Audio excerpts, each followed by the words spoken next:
Assalamualaikum warahmatullahi wabarakatuh.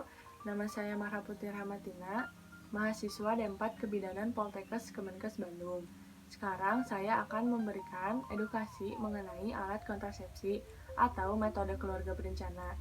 Salah satunya adalah KB spiral. Alat kontrasepsi ini sering juga disebut intrauterine device atau IUD. Pada umumnya, IUD ini berbahan plastik dan berbentuk T yang dimasukkan ke dalam rahim. KB spiral ini memiliki beberapa jenis. Yang pertama, seperti ini, KB spiral berlapis tembaga. KB spiral ini mengandung tembaga. KB ini efektif dalam mencegah kehamilan hingga 10 tahun sejak pemasangan. Lalu untuk cara kerja KB spiral ini dengan melepaskan unsur tembaga secara perlahan sehingga menghalangi sel-sel sperma untuk naik dan mencapai sel telur. Dan apabila sampai terjadi proses pembuahan, maka kandungan tembaga yang dilepaskan akan membuat sperma dan sel telur yang dibuahi tidak dapat bertahan hidup dalam rahim.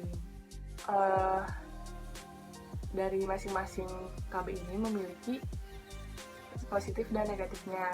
Untuk sisi positif dari KB spiral tembaga ini, yang pertama itu bisa dipasang 5 hari setelah hubungan seksual tanpa alat pengaman. Selanjutnya bisa dilepas kapan saja.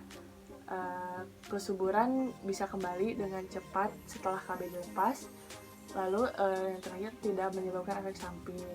Untuk sisi negatifnya, yang pertama ada mahal.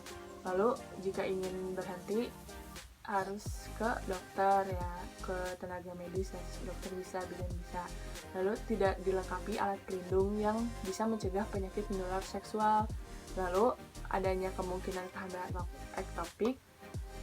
Dan yang terakhir untuk KB berlapis tembaga ini, tidak semuanya cocok memakai KB ini, terutama yang menderita penyakit radang panggul, kanker serviks, kanker payudara, kelainan pada rahim, pendarahan pada vagina tanpa sebab yang jelas, dan yang pernah bermasalah saat pakai KB ini. Yang kedua ada KB mengandung hormon seperti ini. Jenis ini dilapisi oleh hormon progestin, tapi efektivitas KB mengandung hormon ini tidak seperti efektivitas pada KB yang berlapis tembaga. Karena efektivitas KB spiral hormon ini hanya 3-5 tahun saja, tergantung mereknya. Untuk cara kerja KB hormon ini dengan mencegah penebalan dinding rahim sehingga sel telur yang dibuahi oleh sel sperma tidak bisa berkembang. Lalu KB ini juga bisa membuat leher rahim dipenuhi lendir yang lengket sehingga sperma tidak bisa masuk ke rahim. Begitu.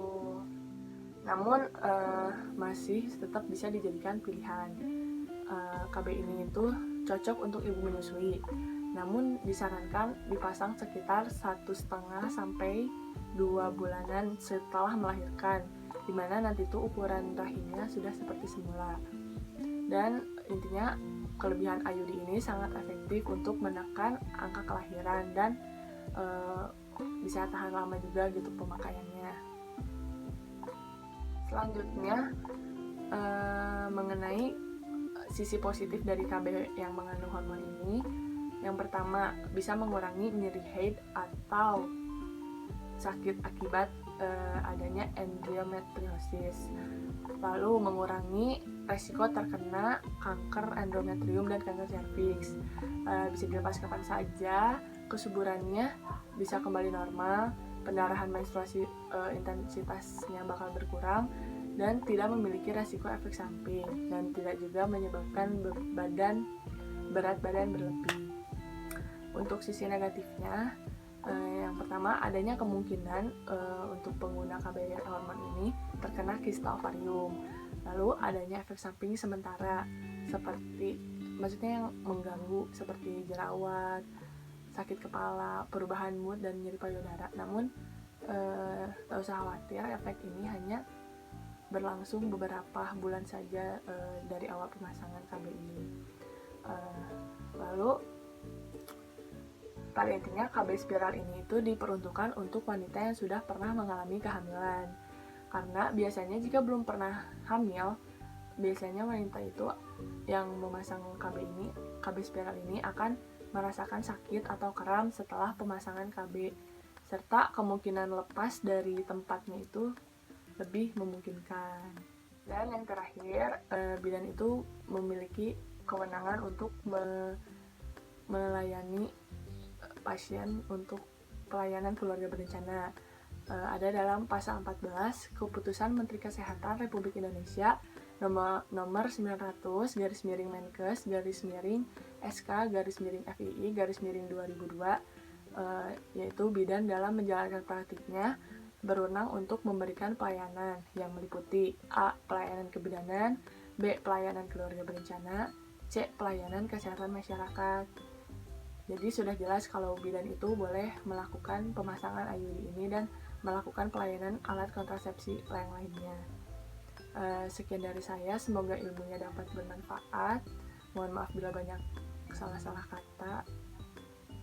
Wassalamualaikum warahmatullahi wabarakatuh.